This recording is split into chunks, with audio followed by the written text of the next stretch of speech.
Kanceri i mushkërisë në fakt ka një lloj problematike sepse e para vjen i heshtur dhe shpesh herë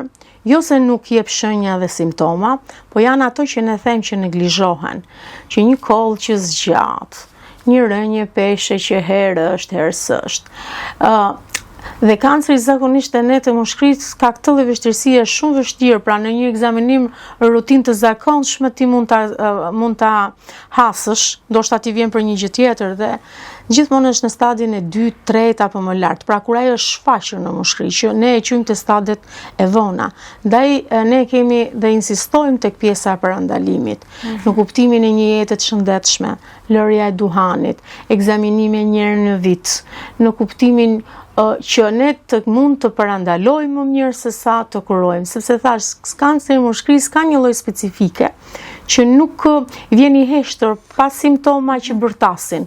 që ne nuk ja vëmë re. Edhe ndaj e kemi është ai fokusi në protokollet tona që një koll që zgjat, një koll me rrema gjaku duhet të bëj të orientoj, sepse mund të jetë një simptom e kancerit të mushkërive.